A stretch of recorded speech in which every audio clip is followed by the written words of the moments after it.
Ahora, y muy bien explicado, le voy a pedir al doctor Osvaldo Reséndiz Antonio que nos presente su tema.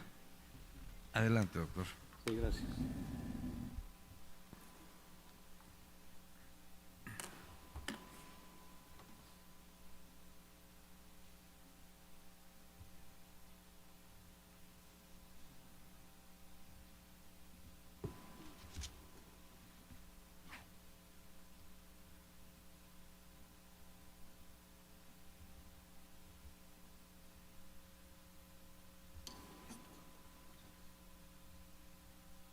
Bueno, primeramente, muchas gracias, doctor Miguel Cruz, por la invitación. Realmente un placer y un honor estar aquí. Lo que les vengo a platicar, yo soy físico de formación, licenciatura, maestría, doctorado, mucho en el área de termodinámica, y me he dedicado mucho a la modelación de sistemas biológicos. Biología de sistemas es el área, desde redes de regulación transcripcional, señalización hasta metabolismo.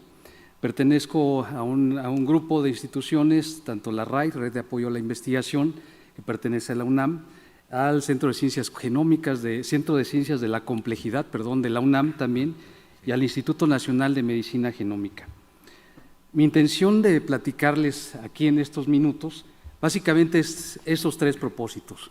Punto uno, poco explorar, como ya hemos visto anteriormente, esa relación muy interesante entre la microbiota y las enfermedades, simplemente comentarlas, resaltarlas. Y la segunda parte es donde entra el campo de acción de nuestra área. Cómo analizar su asociación, cómo encontrar mecanismos, cómo generar modelos que sean capaces de integrar datos de tecnologías genómicas, punto uno, y dos, que tengan capacidades predictivas para generar hipótesis biológicas y que vayamos al laboratorio y probemos esas hipótesis de manera muy dirigida a través de dos mecanismos, dos áreas, biología de sistemas y machine learning. Y la tercera es presentarle algunos avances de lo que hemos estado trabajando. Básicamente ya no es necesario comentar que nosotros somos parte de un organismo, no somos un árbol, sino somos un bosque, ¿verdad?, de organismos que en conjunto a nivel de sistemas, ¿verdad?, conformamos el mecanismo y las funciones de nuestro organismo básico. La teoría del holobionte, que dice no solo es el humano, sino también somos las bacterias y todos los componentes, los microorganismos que sustentan nuestro, componente de masa, pues juegan un papel importante para sustentar el fenotipo en el humano. Hay varios factores externos, como podría ser la actividad física, la dieta y otros, los medicamentos, que eventualmente tienen una incidencia muy importante en la modelación de esta microbiota. A nivel de mecanismos se han hablado bastantes de algunos de ellos, pero es un reto central poderlos identificar. La relación entre la microbiota y el hospedero todavía es un proceso que se encuentra en desarrollo. Algunas preguntas que planteo sería, ¿cómo se asocia la microbiota con la evolución de las enfermedades? Esto ya hemos visto, algunos de estos de los investigadores que han presentado sus trabajos muy interesantes, cómo hay asociaciones, una bacteria sube, la enfermedad se desarrolla. La segunda pregunta es cómo descubrir sus mecanismos. Este es un punto poco más retador y qué estrategias utilizar. Es ahí donde entra los dos campos que les quiero comentar, biología de sistemas y esta área que por el momento parece un esnovismo, ¿verdad? Machine learning, inteligencia artificial, muchas preocupaciones a veces alrededor de todo esto y también asombros, pues son componentes que nos pueden ayudar a elucidar estos mecanismos. En términos de la biología de sistemas, este es el esquema más simple que uno podría resumir, que viene del Instituto de Biología de Sistemas en Seattle. Básicamente es este feedback entre combinar tecnologías de alto rendimiento, como puede ser metaboloma, proteoma, RNA-seq de célula única, actualmente RNA-seq también espacial, que son tecnologías ómicas que tienen la capacidad de explorar de manera simultánea y masiva la actividad de varios genes, proteínas o metabolitos. Una vez que uno tiene esa información para un organismo particular, puede ser un tejido, una línea celular o un tipo de célula, uno utiliza datos de cómputo y esquemas asociadas al área más de las ciencias físicas, matemáticas, de cómputo, para poder integrar todos esos datos en una plataforma que sea capaz de darle coherencia. Nuestra mente, a la hora de analizar tantos datos, pues realmente es un reto el poder darle sentidos. No es nada intuitivo tener tantos mecanismos de regulación y saber dónde moverle para poder controlar el fenotipo. Toda esta parte cuantitativa es una de las áreas centrales de nuestro grupo y de varios grupos, donde podemos evaluar varios tipos de formalismos. No les voy a hablar de eso para no aburrirlos, son matemáticas o ecuaciones diferenciales, pero cierro esa parte. Una vez que uno tiene el modelo, las redes in silico, lo llamamos, en la computadora, uno empieza a hacerle preguntas a la computadora, al sistema. Por ejemplo, ¿qué es lo que pasa cuando quito una bacteria? ¿Qué es lo que pasa cuando incremento otra bacteria? ¿Qué es lo que pasa cuando la abundancia está alterada? ¿Cuál va a ser las capacidades metabólicas que van a suceder? Creo mis hipótesis in silico y después voy al laboratorio para poder llevarlo a cabo y probar si esa hipótesis tiene o no sentido.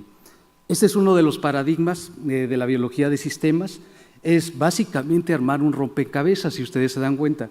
En el lado izquierdo, ustedes pueden ver que empezamos de un organismo, del genoma de su organismo. Una vez teniendo el genoma, uno puede identificar las piezas del rompecabezas biológico, ¿verdad?, que pueden ser los genes, eventualmente las enzimas, las reacciones bioquímicas, los metabolitos, y utilizando la bioinformática y las bases de datos en biología, uno empieza a crear estas redes que ustedes pueden ver aquí. Primeramente ABC, son 3 metabolitos que se están transformando y requieren ciertas enzimas para producir la energía libre de Gibbs requerida para producir la reacción, y conforme uno vaya haciendo este ejercicio a nivel genoma, empieza uno a construir una red pues, de mayor calado. Esta red, que la estoy representando a la mitad del panel, se puede representar matemáticamente y hacer estas preguntas biológicas ahora al sistema. ¿Qué tipo de preguntas podemos explorar? Primero, ¿qué tipo de redes se están realizando en esta línea? Eso es lo mejor que nosotros conocemos de nuestro organismo, del sistema humano. Esa es la reconstrucción metabólica del humano, con cerca de 14,000 reacciones bioquímicas, partiendo del genoma de referencia del humano. El ciclo de Krebs es ese hueco que ven ahí, ¿verdad?, para no perderse en toda esa zoología de metabolitos, de reacciones. Es una danza, ¿verdad?, entre transformaciones, aniquilaciones de metabolitos, que en general y en completo dan lo que llamamos vida, o bien algunas fallas alrededor de eso es lo que va a generar ciertos padecimientos. Se publicó en Nature Biotechnology, es una de las redes más, digamos, completas del metabolismo humano que tenemos, pero dado que se tiene el genoma de varios organismos, bacterias por ejemplo, esta es Akkermansia mucinífila, que es una de las bacterias importantes que se les ha estudiado mucho en laboratorio, se puede proceder con estas reconstrucciones desde el genoma, completándolo. Por ejemplo, esta reacción cada uno de estos puntitos que ven aquí o de esta red son las transformaciones bioquímicas, los enlaces. Si hacemos un zoom en esta zona, vemos lo que ven ustedes a la derecha. Prácticamente esos puntitos son los metabolitos y los enlaces en azul son las transformaciones bioquímicas. Esto es mucho de base de datos, de bioinformática, y la cuestión es, cuando uno tiene toda esta información, uno puede empezar ahora a simular, a tener esas calles metabólicas, esta ciudad, por ejemplo, del metro, ¿verdad? Y ahora preguntar si yo tengo unas ciertas fuentes de carbono en el exterior, si está en condiciones de hipoxia, cómo se va a comportar su metabolito de esa bacteria, si es que está creciendo, si es que está produciendo biomasa. Nuestras simulaciones pueden integrar, como ustedes lo pueden ver, los componentes metabólicos externos como glucosa, glutamina, condiciones de hipoxia se le pueden incluir, y podemos ver que empiezan las transformaciones bioquímicas en estas redes complejas, ¿no? Esto es in silico. ¿Qué podemos hacer? Pues como está en computadora, podemos preguntarle ahora al sistema, ¿qué es lo que pasa si yo bloqueo una de las reacciones bioquímicas, el metabolismo central, por ejemplo, o de ácidos grasos? ¿Qué es lo que sucede? ¿La bacteria aumenta, disminuye? ¿Qué fenotipo eventualmente va a producir? ¿Cuáles son los metabolitos que se pueden excretar? ¿Los aumentan en mayor cantidad o en menor cantidad? Eso es una de las preguntas del área de biología de sistemas, y componentes que se pueden realizar ya aquí en México y obviamente en otros lugares. El otro factor importante que les quiero platicar es la inteligencia artificial. Muy particularmente, esto nace en los 50 más o menos, con mecanismos para poder hacer preguntas o crear una computadora que eventualmente pueda platicar con un humano, ¿no?, con la prueba de Turing, pero conforme esto ha transcurrido, se han encontrado nuevos mecanismos, algoritmos computacionales, muy particularmente esta área de Machine Learning, que significa o básicamente es una actividad que permite a las computadoras aprender. De alguna forma, si uno se genera datos y le da datos, la computadora puede aprender y encontrar patrones de distinción entre distintos grupos.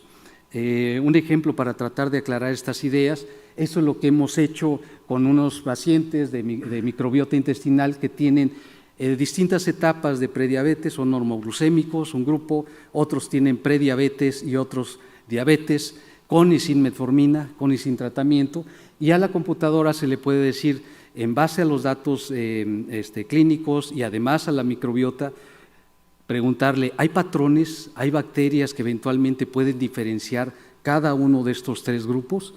Eso es extremadamente, digamos, poderoso en el sentido de poder explorar cuáles son de todos los componentes de la microbiota los factores que eventualmente pueden distinguir cada uno de estos tres fenotipos.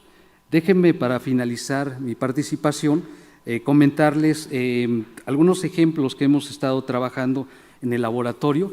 Esta fue una colaboración entre estas instituciones donde básicamente abordamos estas tres preguntas. La primera es tratar de hacer la microbiota en diabetes tipo 2 para mexicanos, eso es muy importante. La segunda es aplicar nuestros métodos que les acabo de mostrar para el caso de cáncer de colon, donde el Mayo Clinic tomó 106 pacientes, hizo colectomía, aplicó dos tipos de tecnologías que era microbiota y metaboloma en la zona donde estaba el tumor, en la zona cercana y en la zona distal para cada uno de los pacientes. Y la última es generar modelos de biología de sistemas que sean capaces de plantear una plataforma cuantitativa para hacer preguntas al sistema. No solo es asociación, no solo es estadística, sino ahora es un modelado que permite hacer predicciones cuantitativas de dónde mover al sistema. Este término es muy importante, es un sistema, es algo complejo. A veces tener una red de elementos tan interconectados es intuitivamente difícil saber dónde mover para cambiar el fenotipo. Estos sistemas nos pueden ayudar y dar sugerencias, hipótesis concretas de dónde. Ese es nuestro primer estudio, donde se hizo una recolecta de 427, la base de datos actualmente ha crecido, se tienen cerca de 700 individuos clasificados entre normoglucémicos, con prediabetes y diabetes, y hemos empezado a explorar con estas técnicas de Machine Learning cuáles son las bacterias que eventualmente pueden distinguir, clasificar cada uno de estos grupos. Estos son los resultados que hemos obtenido. Básicamente estas 4 bacterias, conforme la diabetes va progresando en el eje de las X de estas gráficas, ven las personas sanas, las personas prediabéticas y al final son los que tienen diabetes. Entonces, conforme la evolución se va dando, vemos que hay algunas bacterias que van aumentando, como es el caso de Escherichia o Veillonella, y hay otras que va disminuyendo su abundancia, como es Blautia o Anaerostipes, ¿no? Estos 4 bacterias estamos sugiriendo como potenciales elementos centrales dentro de la microbiota que pueden distinguir las distintas etapas de la progresión. A la hora de aplicar estos modelos de tecnologías de información, de Machine Learning, de aprendizaje de máquina, uno puede comparar por pares las situaciones de esta corte. Por ejemplo, en el primero, ustedes pueden notar del lado izquierdo, estamos comparando la gente que tiene normoglucemia con respecto a la gente que tiene prediabetes, y en el eje de las Y es la lista escalada en prioridad de cuáles son las bacterias que contribuyen más a la clasificación de un fenotipo con respecto al otro. En el lado derecho ustedes ven exactamente la misma comparación, pero ahora comparando pacientes normoglucémicos, pacientes normales, NGT, con respecto a las gentes que tienen ya la diabetes de acuerdo a las clasificaciones clínicas. Vemos igual la serie de bacterias que contribuyen de manera importante para clasificar, para separar estos dos fenotipos. Eso es por una parte. La otra es un poco el modelado, ¿verdad?, computacional que les empecé hablando al inicio de la plática. Este modelado computacional hemos creado desde aquí, en nuestro laboratorio, este software que es MICOM, está escrito en Python, es un software libre, todos lo pueden utilizar, que lo que hace es, de manera personalizada, una vez que tú tienes la composición y la taxonomía de tu paciente muy particular, ya sea por 16S o metagenoma, identificamos cada una de estas bacterias, ¿verdad?, y hacemos una reconstrucción metabólica de cada una de estas bacterias. Imagínate que tenemos 500 bacterias o 600. Hace menos de un mes se publicó en Nature Biotechnology con cerca de 7.500 reconstrucciones de bacterias a partir del genoma de estos organismos, ¿no? Junto con estas bacterias, una vez que los identificamos, las combinamos cada una de ellas y creamos este software que es MICOM y que integra cada una de estas reconstrucciones en la computadora para poder hacer simulación ahora entre todo este conjunto de bacterias. Todas ellas sujetas a la dieta. Dependiendo de la dieta, esto lo puede incluir el software, si es dieta alta en grasas, si es una dieta mediterránea, si es vegana. Nuestro objetivo es cada vez identificar mejor los componentes de la dieta para identificar los macronutrientes requeridos que el software necesita para simular el crecimiento de todas ellas. El resultado es que podemos explorar con este modelo in silico prácticamente los detalles metabólicos. Esto no es enriquecimiento, sino podemos ver cómo las vías metabólicas, como les mostré en la simulación, cómo se van integrando las fuentes de carbono, cómo se van dividiendo entre todos los canales de cada una de las bacterias, de cada bacteria y entre bacterias, y eventualmente cuáles son los metabolitos que se excretan, ¿verdad?, que serían estos que tengan como output, que se excretan y eventualmente se absorben en el lumen. Estos pueden ser desde neurotransmisores, ácidos grasos de cadena corta y una gran cantidad de metabolitos que cuando uno lo ve a escala global es una fuente importante e incluso para asociar y enlazar los datos de tecnologías de metaboloma. Estos software, este software libre nuevamente, ¿qué nos puede decir?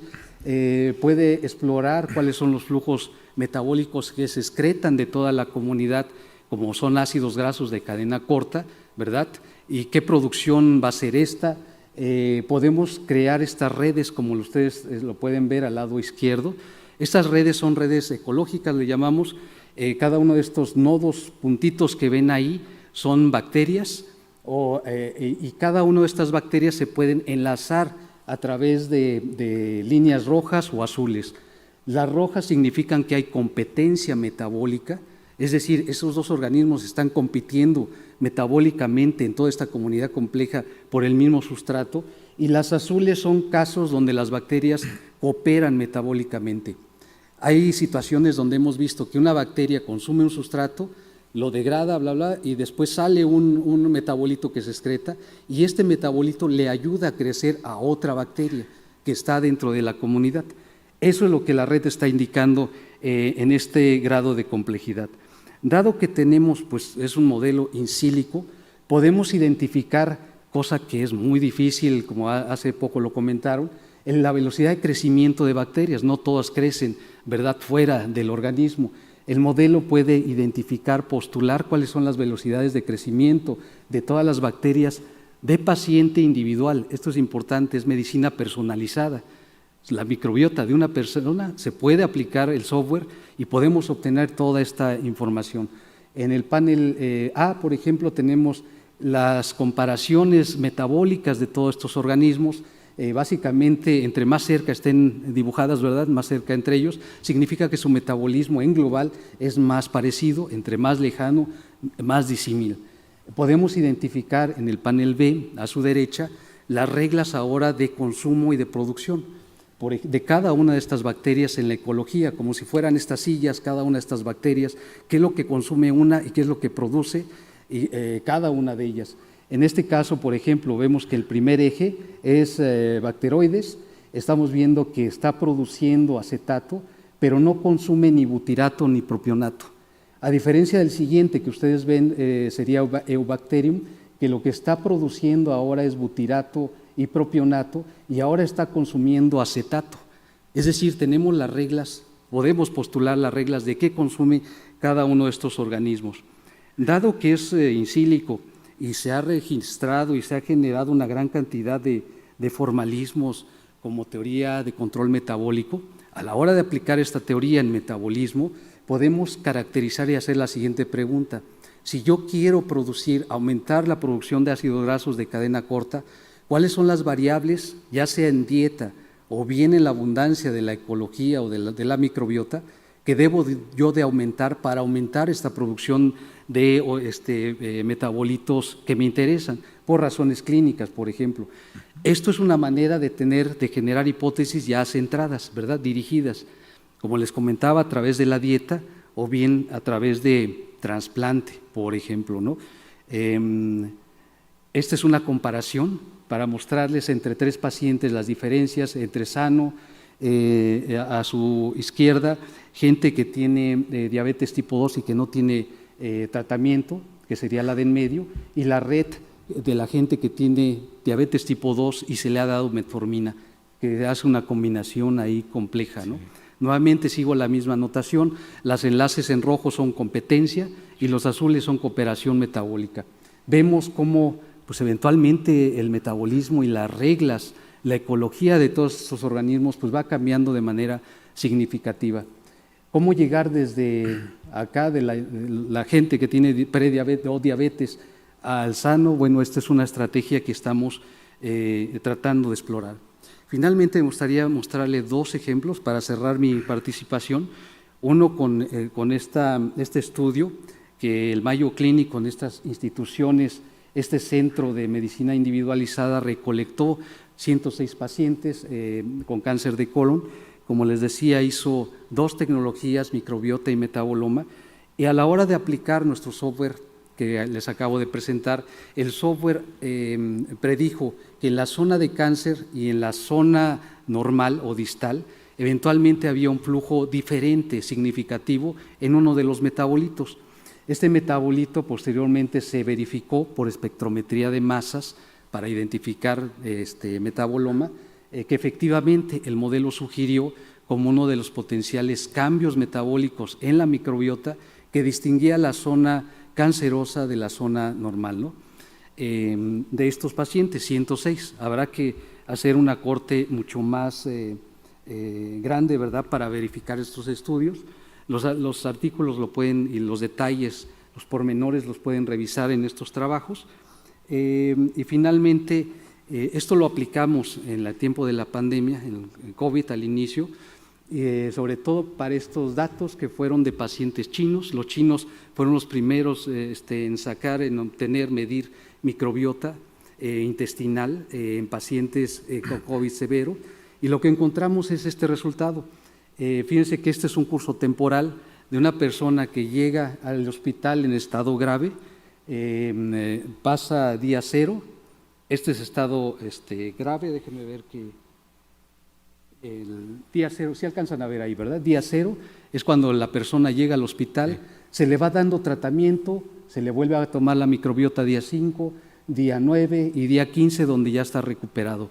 A la hora de aplicar nuestro software, estamos viendo cómo la microbiota va evolucionando y va empezando de una microbiota muy agresiva, en el sentido de que hay muchos enlaces rojos, ¿verdad?, que es competencia metabólica entre ellos, y una de esas bacterias dominan, además, y conforme se va estableciendo, se va recuperando el paciente, empezamos a ver que ese es un balance de la red entre líneas rojas y azules, es decir, entre bacterias que están compitiendo, pero otras que también están cooperando metabólicamente. Esto es lo más cercano a la relación, digamos, de una persona fenotípicamente saludable. Finalmente cerraría con dar agradecimientos, obviamente, a mi grupo de investigación en INMEGEN, en la RAI y en el Centro de Ciencias de la Complejidad de la UNAM, y a colaboradores de varias instituciones. Muchas gracias. Muchas gracias, doctor Reséndiz, realmente otro panorama que nos permite seguramente muchas preguntas cuando concluya